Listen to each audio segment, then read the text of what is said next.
பிதாவாகிய தேவனாலும் குமாரனாகிய இயேசு கிறிஸ்துவினாலும் உங்களுக்கு கிருபையும் சமாதானமும் உண்டாவதாக. நாம் கடவுளை தொழுவோம்.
நம்முடைய பலனாகிய தேவனை கம்பீரமாய் பாடி யாக்கோபின் தேவனை குறித்து ஆர்ப்பரியுங்கள்.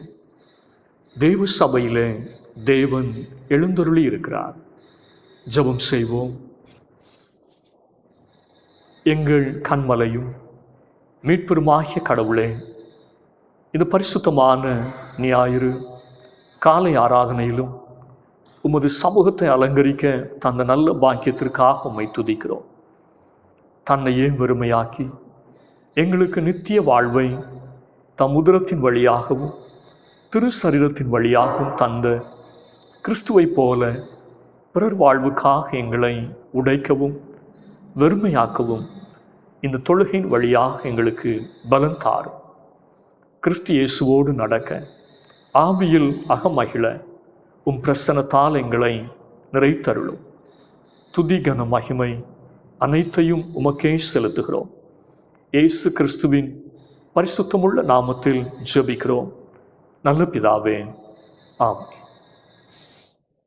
ஆண்டவருடைய பரிசுத்த நாமத்தை நாம் மகிமைப்படுத்தும் வண்ணமாக ஞான பாடலிலே 11வது பாடலை பாடுவோம்.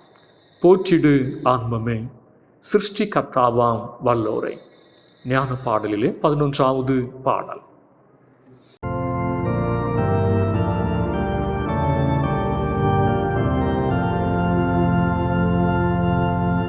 போற்றிடு ஆன்மமே சிருஷ்டி கர்த்தாவாம் வல்லோரை. ஏற்றிடு உனக்கு ரட்சிப்பு சுகமானோரை. கூடிடுவோம் பாடிடுவோம் பரனை மாண்பாய் சபையாரெல்லோரும்.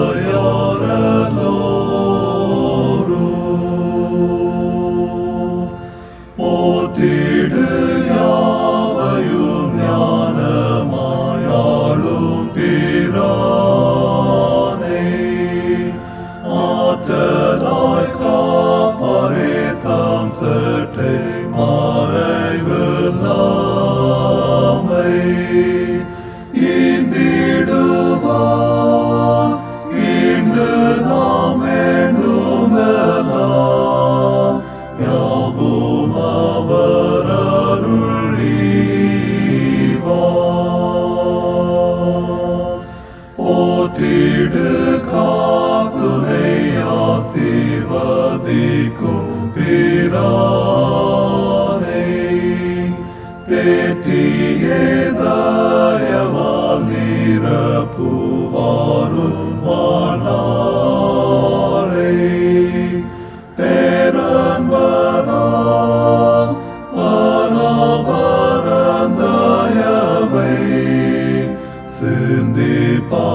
ஏற்றிடும் கர்த்தரை ஜீவ இராசிகள் யாவும் சபையானே சேர்ந்தென்றும் சொல்லுவீரே வணங்கி மகிழ்வாயாமே.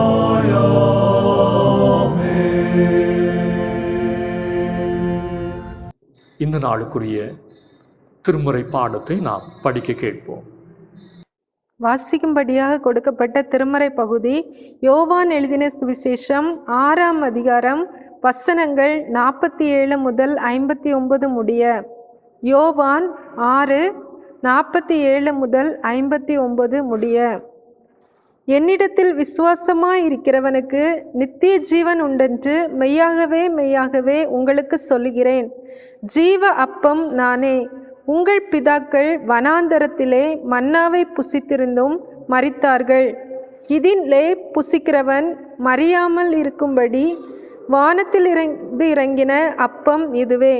நானே வானத்திலிருந்து இறங்கின ஜீவ அப்பம். இந்த அப்பத்தை புசிக்கிறவன் என்றென்றைக்கும் பிழைப்பான். நான் கொடுக்கும் அப்பம் உலகத்தின் ஜீவனுக்காக நான் கொடுக்கும் என் மாம்சமே என்றார். அப்பொழுது யூதர்கள், இவன் தன்னுடைய மாம்சத்தை எப்படி நமக்கு புசிக்க கொடுப்பான் என்று தங்களுக்குள்ளே வாக்குவாதம் பண்ணினார்கள்.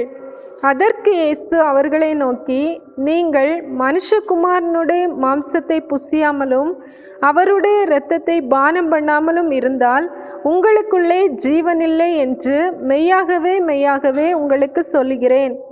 என் மாம்சத்தை புசித்து என் இரத்தத்தை பானம் பண்ணுகிறவனுக்கு நித்திய ஜீவன் உண்டு. நான் அவனை கடைசி நாளில் எழுப்புவேன். என் மாம்சம் மெய்யான போஜனமாயிருக்கிறது, என் இரத்தம் மெய்யான பானமாயிருக்கிறது.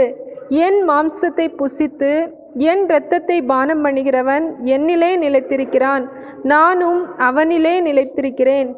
ஜீவனுள்ள பிதா என்னை அனுப்பினது போலவும் நான் பிதாவினால் பிழைத்திருக்கிறது போலவும் என்னை புசிக்கிறவனும் என்னாலே பிழைப்பான்.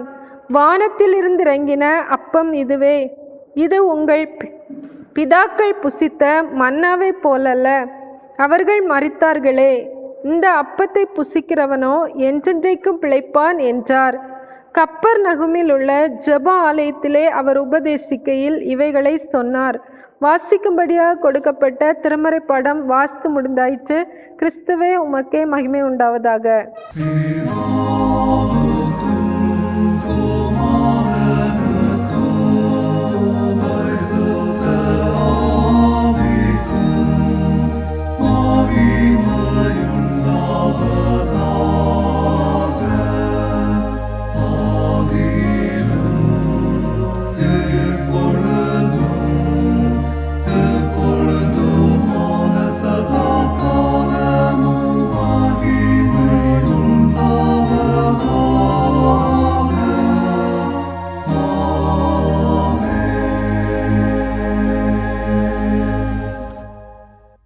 கர்த்தருடைய வார்த்தையை கேட்க நாம் ஆயத்தப்படும் வண்ணமாக, நேசருடன் நான் நடப்பேன், பாசமாய் காத்திடுவார் இந்த பாடலை நாம் இணைந்து பாடுவோம்.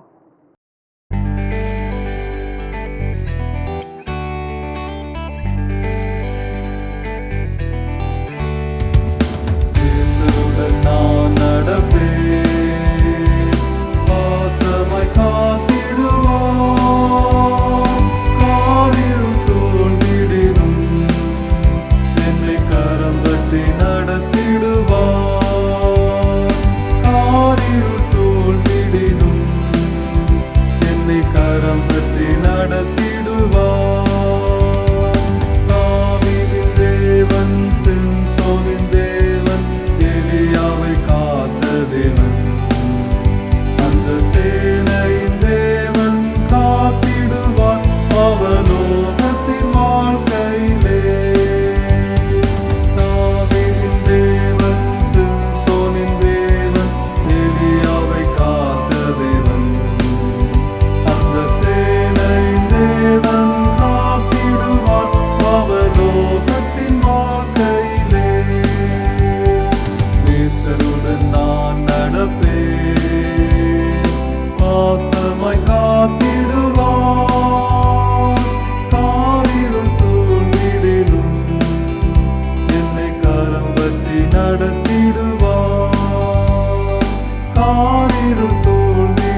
ஆசீர்வாதமான இந்த நாளுக்காக ஆண்டவரை ஸ்தோத்திரிப்போம்.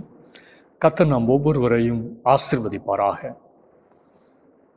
யோவான் நற்செய்தி நூல் 6வது அதிகாரம் 54வது வசனத்தை நாம் தியானத்திற்காக மனதிலே நிறுத்திக் கொள்வோம். என் மாம்சத்தை புசித்து என் இரத்தத்தை பானம் பண்ணுகிறவனுக்கு நித்திய ஜீவன் உண்டு. நான் அவனை கடைசி நாளில் எழுப்புவேன். என் மாம்சத்தை புசித்து என் இரத்தத்தை பானம் பண்ணுகிறவனுக்கு நித்திய ஜீவன் உண்டு. தூய நற்கருணையை ஸ்தாபித்த ஆண்டவர் இயேசுவின் அருள் வார்த்தை இது.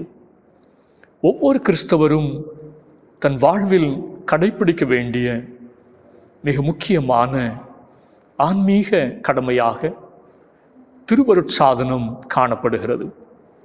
சீர்திருத்த திருச்சபை திருமுழுக்கு மற்றும் திருவிருந்து ஆகிய இரண்டையும் திருவருட்சாதனமாக அல்லது மிக புனிதமான செயலாக ஏற்று பின்பற்றி வருகிறது.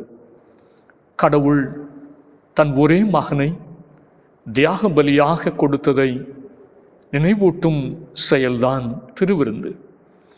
இயேசு கிறிஸ்து மனித குலத்தின் மீட்புக்காக தியாக பலியாக தன்னை பிறருக்கு அர்ப்பணித்ததின் அடையாளமே திருவிருந்து. இயேசு கிறிஸ்து ஒரே முறையாக தம் உடலை தன் வாழ்வை பலியாக செலுத்தினதின் மூலம் நாம் பரிசுத்தமாக்கப்பட்டிருக்கிறோம். எபிரேயர் 10வது அதிகாரம் 10வது வசனம். எனவே திருவிருந்து தூய ஒப்படைப்பின் பலி, ஹோலி குர்பானா என்றும் அழைக்கப்படுகிறது. இந்த நாளிலும் நாம் தியானிக்க போகிற செய்தியின் தலைப்பு தூய ஒப்படைப்பின் பலி என்னும் திருவருட்சாதனம்.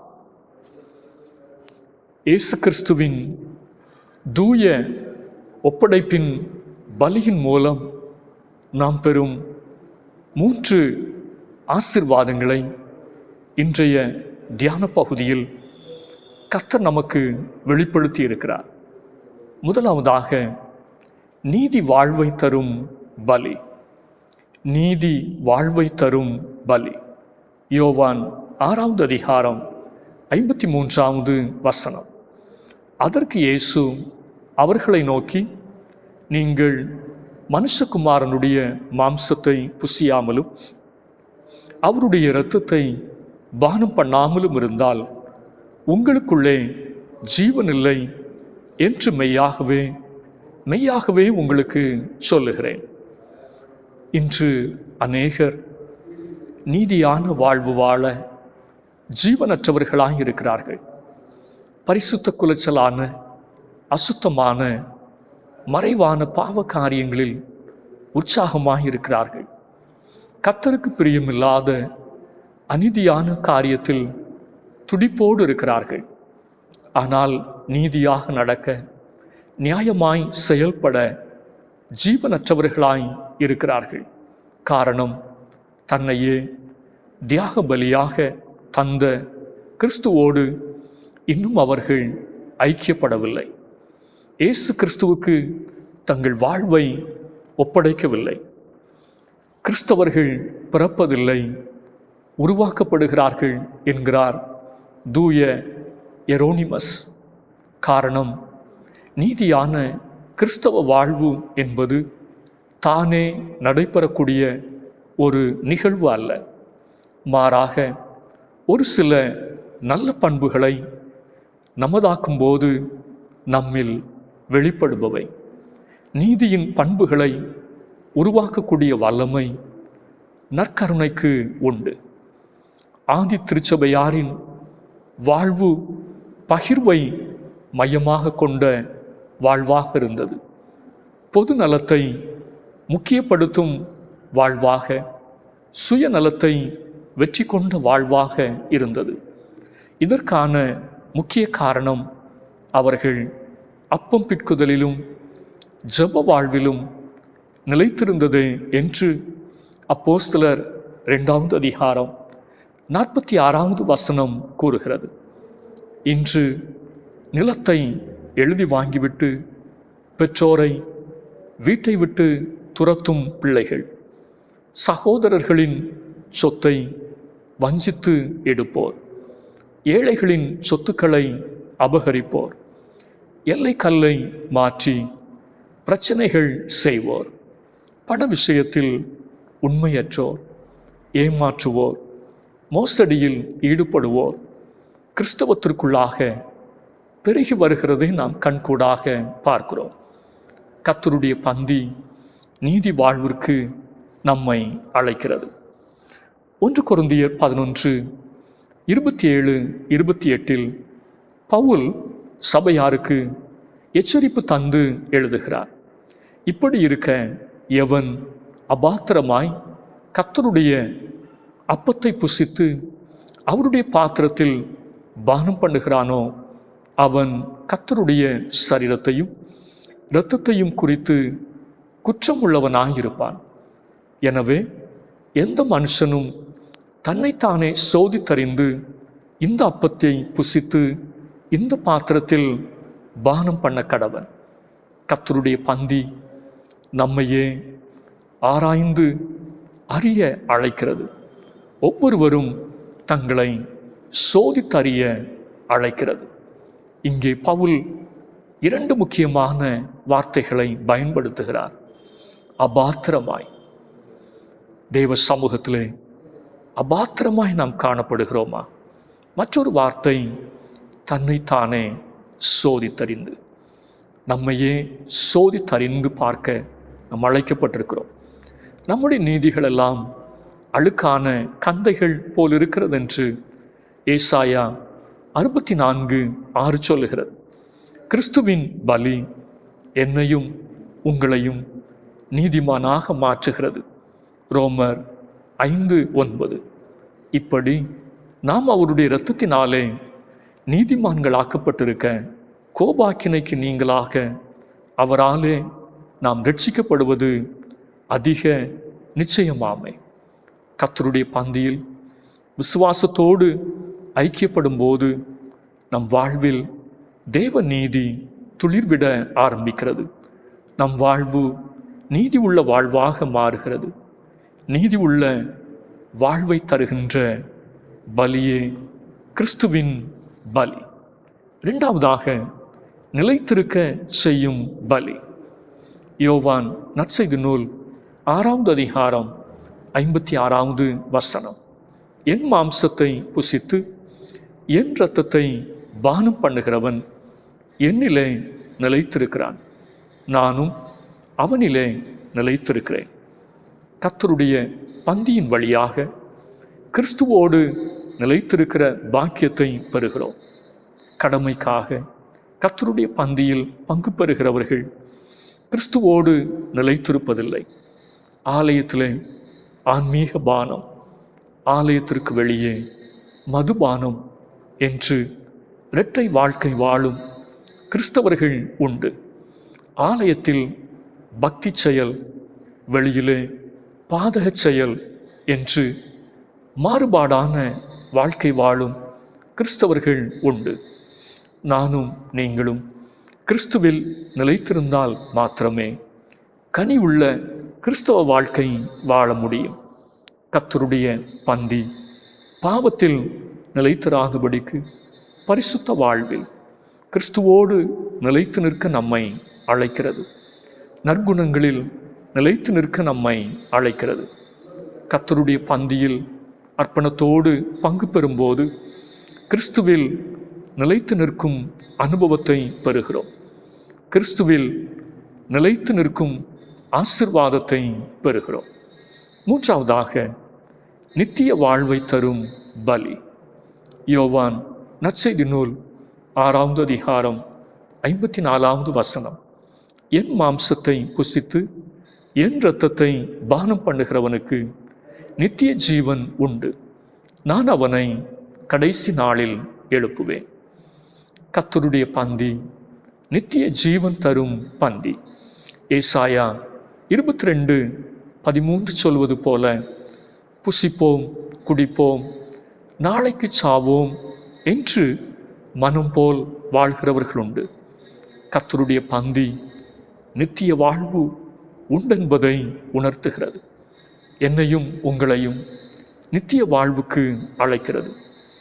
அந்தியோகியாவின் பேராயர் இன்னாசியு திருவிருந்தை அழியா வாழ்வுக்கு அருமருந்து என்றும் என்றென்றும் இயேசுவோடு வாழ்ந்திட உதவும் மாமருந்தென்றும் குறிப்பிடுகிறார். நித்திய வாழ்வை பெற்றுக்கொள்ள வேண்டும் என்ற தேடல் எல்லா மனிதருக்குள்ளும் இருக்கிறது. அதற்குரிய அருமையான வழியை ஆண்டவர் இயேசு நமக்கு காண்பிக்கிறார்.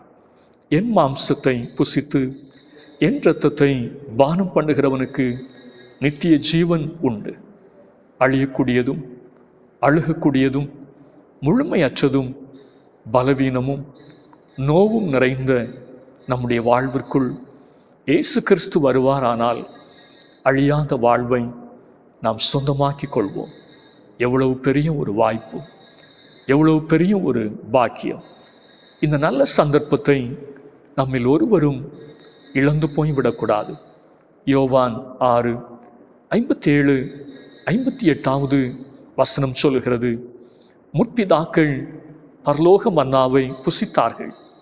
ஆனால் பழுதற்ற கிறிஸ்துவின் சரீரத்திலும் இரத்தத்திலும் பங்கு பெறுகிறவர்கள் நித்திய ஜீவனை பெற்றுக்கொள்வார்கள். கர்த்தருடைய பந்தியின் வழியாக நாம் பெறும் 3 விதமான ஆசீர்வாதங்களை இங்கே ஆண்டவர் இயேசு நமக்கு பட்டியலிட்டு காண்பிக்கிறார். 1 நித்திய வாழ்வு, 2 நிலைத்திருக்கும் வாழ்வு, 3 நீதியின் வாழ்வு. இந்த மேன்மையான வாழ்வை நாம் ஒவ்வொருவரும் சொந்தமாக்கிக் கொள்வோம். ஆண்டவர் இந்த வார்த்தைகளால் நம் ஒவ்வொருவரையும் ஆசீர்வதிப்பாராக. ஆமென். ஆராதனைக்கு நிறைய பாடலாக கீர்த்தனை பாடலிலே 420வது பாடலை பாடுவோம். வா வா நேசா, மலர் சுவிசேஷத்தின் மதுதனை உண்டிடவா.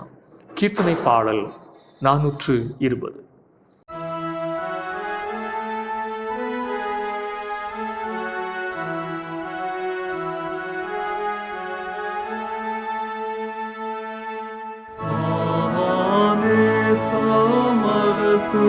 சுவிசேஷத்தின் மதுதனை உண்டிடவே மாவானேசமல சுவிசேஷத்தின் மதுதனை உண்டிடவே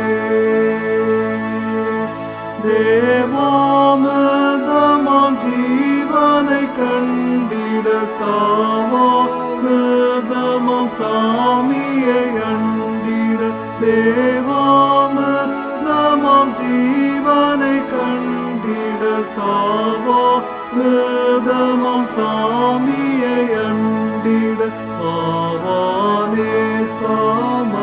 சுவிசேஷத்தின் மதுதனை உண்டிடவே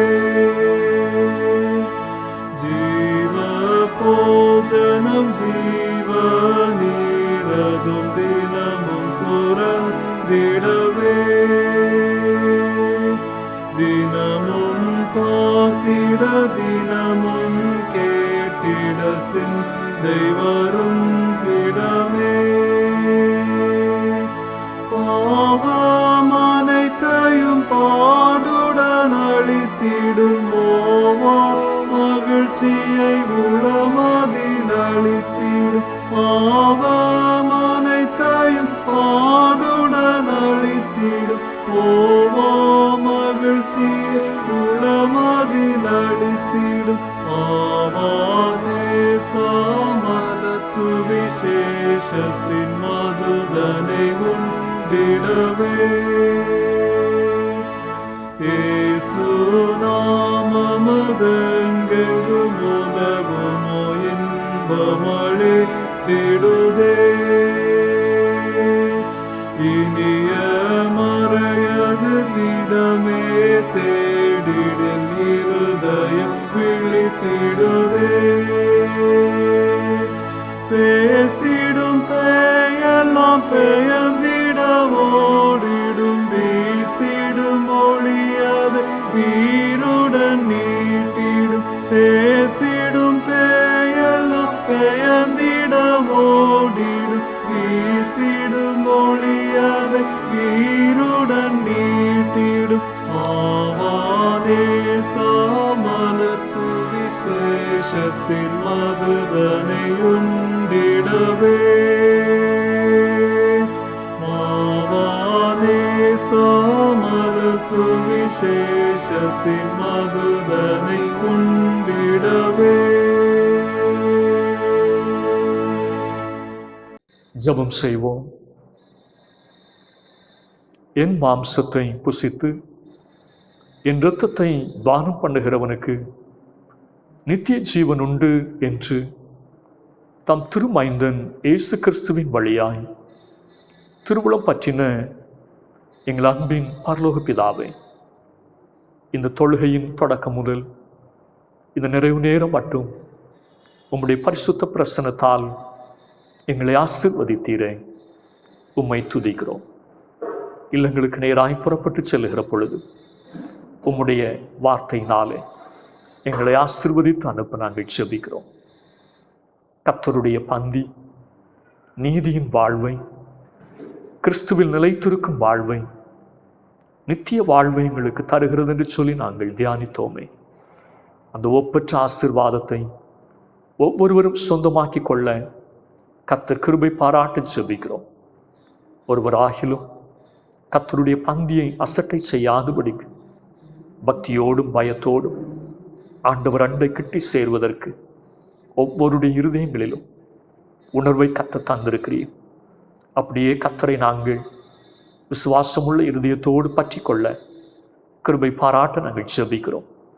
எங்களுடைய குறைவுகளை களைந்து தேவனுக்கு முன்பாக எங்களுடைய தவறுகளை நாங்கள் ஒத்துக்கொண்டு கர்த்தருக்கு பிரியமான வழியிலே நடக்க நல்ல ஒரு தீர்மானத்தோடு புறப்பட்டு செல்ல கர்த்தர் தயவு பாராட்டோமை நோக்கி நாங்கள் ஜெபிக்கின்றோம். இந்த ஆராதனையில் பங்கெடுக்கிற ஒவ்வொருவரையும் கர்த்தர் நீர் ஆசீர்வதித்து தொடர்ந்தும் உம்முடைய பரிசுத்தமான பிரசன்னம் நம்முடைய பிள்ளைகளோடு நிறைவாய் தங்கியிருக்கட்டும் என்று சொல்லி நாங்கள் ஜெபிக்கிறோம். தேவையில் இருக்கிறவர்களுக்காகவும் பாரங்களின் நடுவிலும் கண்ணீரின் நடுவிலும் வாழ்கிறவர்களுக்காகவும் நாங்கள் ஜெபிக்கின்றோம். உடைந்த உள்ளத்தோடு ஆண்டவரை நோக்கி பார்க்கிற தம்முடைய பிள்ளைகளை கர்த்தர் கண்ணோக்கி பாரும். நீர்தாமே தம்முடைய பிள்ளைகளுடைய காயங்களை ஆற்றி பலன் தந்து தேற்ற நாங்கள் ஜெபிக்கிறோம். கர்த்தர் நன்மையானதை தருவார், தேசம் தன் பலனை கொடுக்கும் என்று வேதம் சொல்லுகிறதே. துன்பத்திலே கண்ட வருஷங்களுக்கு சரியாய் மகிழ்ச்சியான நாட்களை கர்த்தர் தருவார் என்கிற நல்ல நம்பிக்கையோடு விசுவாசத்தோடு தெய்வ சமூகத்திலே காத்திருக்க கர்த்தர் ஒவ்வொருவருக்கும் தம்முடைய இரக்கத்தை விளங்க பண்ணும். நிதானம் இழந்து பொறுமையற்றவர்களாய் ஆத்திரப்பட்டு அவசரப்பட்டு தம்முடைய பிள்ளைகள் தவறான முடிவுகளை எடுக்காதபடிக்கு ஒவ்வொருவரும் சந்திக்கிற சூழ்நிலைமைகளின் நடுவிலே நிதானமாய் நடந்து கொள்ள கர்த்தர் கிருபை பாராட்ட நாங்கள் ஜெபிக்கிறோம் சுவாமி. அப்படியே கர்த்தருடைய கரம் ஒவ்வொருவரையும் ஆசீர்வதிக்கட்டும். வியாதி படுக்கையில் இருக்கிறவர்கள், பலவீனத்தோடு காணப்படுகிறவர்கள் ஒவ்வொருடைய வாழ்விலும் கர்த்தர் பரிகாரியாக இருந்து புதுபலம் தர வேண்டும் என்று சொல்லி நாங்கள் ஜெபிக்கின்றோம். நீர் உயிர்ப்பிக்கிற தேவன், ஜீவன் கொடுக்கிற தேவன், சுகமளிக்கிற தேவன், பரிகாரியாகிய தேவன் நம்முடைய பிள்ளைகளை இந்த வேளையிலும் பலப்படுத்த வேண்டும் என்று சொல்லி நாங்கள் ஜெபிக்கிறோம். அப்பா, உங்களுடைய கிருபை மாத்திரம் நம்முடைய பிள்ளைகளை சூழ்ந்து கொள்ளட்டும். கடன் பாரங்களின் நடுவில் தவிக்கிற தம்முடைய பிள்ளைகளுடைய கடன் பாரங்களை கர்த்தர் மாற்றுவீராக.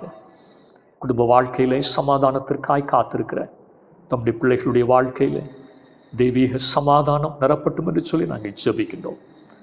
திருமண காரியங்களுக்காய் காத்திருக்கிற தம்முடைய பிள்ளைகளுடைய வாழ்விலே திருமண காரியங்களை கர்த்தர் கைக்கூடி வர பண்ண ஜெபிக்கின்றோம்.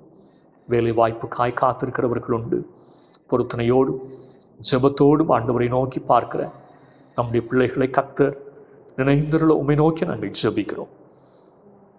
வேலை வாய்ப்புகளின் நிமித்தமாய் தூர இடங்களிலே இருக்கிற தம்முடைய பிள்ளைகளுடைய குடும்பங்களையும் வெளிநாடுகளில் இருக்கிற தம்முடைய பிள்ளைகளையும் கர்த்தர் நினைந்தருள நாங்கள் ஜெபிக்கிறோம்.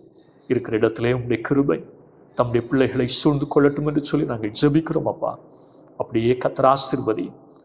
உழைக்கிற உழைப்பு, கையின் பிரயாசங்கள் வீணாய் போகாதபடிக்கு தொழில் காரியங்களிலே கர்த்தருடைய நன்மைகள் பெருக, ஒவ்வொருடைய கையின் பிரயாசங்களும் வாய்க்க கர்த்தர் உதவி செய்வீராக. திருச்சபையின் ஊழியங்களை ஆசீர்வதியும். திருச்சபைக்கு வெளியிலும் செய்யப்படுகிற எல்லா ஊழியங்களிலும் கர்த்தருடைய நாமம் மகிமைப்படட்டும். தேசம் முழுவதிலும் கர்த்தருக்காக எழுந்து செயல்படுகிற தெய்வ பிள்ளைகளை கர்த்தர் எடுத்து பயன்படுத்தும். எங்களுடைய பேராயத்திற்காக நாங்கள் ஜெபிக்கிறோம். பேராயத்தினுடைய தலைவர்களை கர்த்தர் நினைந்தருள்வீராக. உம்முடைய சித்தத்தை நிறைவேற்ற தம்முடைய கிருபைகளை தந்து கர்த்தர் ஆசீர்வதிக்க ஜெபிக்கிறோம். உலகம் எங்கிலும் உள்ள திருச்சபைக்காக நாங்கள் ஜெபிக்கிறோம். நெருக்கத்தின் நடுவில் இருக்கிற தம்முடைய பிள்ளைகளை கர்த்தர் தற்காத்து நீரே துணை நின்று நடத்த நாங்கள் ஜெபிக்கின்றோம். அப்படியே கர்த்தருடைய கரம் ஊழியங்களிலே வல்லமையாக வெளிப்படட்டும். தேசத்தை ஆசீர்வதியும். இயற்கையினுடைய பேரழிவுகள், பலவிதமான தீவிரவாத வன்முறையான செயல்கள் எல்லாவற்றின் நடுவிலும் கர்த்தர் சமாதானத்தை தேசத்திலே அருளி செய்ய ஜெபிக்கிறோம். உலகம் முழுவதிலும் யுத்தங்களின் சப்தங்களை கர்த்தர் ஓய பண்ண ஜெபிக்கின்றோம். சமாதானத்தின் தேவன் ஆளுகை செய்வீராக. உலக நாடுகளின் தலைவர்களோடு கர்த்தர் இடைப்படுவீராக. எங்களை தாழ்த்துகிறோம், ஏற்றுக்கொள்ளும். இயேசுனுடைய பேரில் கேட்கிறோம் நல்ல பிதாவே, ஆமென்.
நம்முடைய ஆண்டவராகிய இயேசு கிறிஸ்துவின் கிருபையும் பிதாவாகிய தேவனுடைய அன்பும் பரிசுத்த ஆவியானுடைய ஐக்கியமும் சிநேகமும் நம் அனைவரோடும் இன்றும் என்றும் சதா காலங்களிலும் நிறைவாய் தங்கியிருப்பதாக.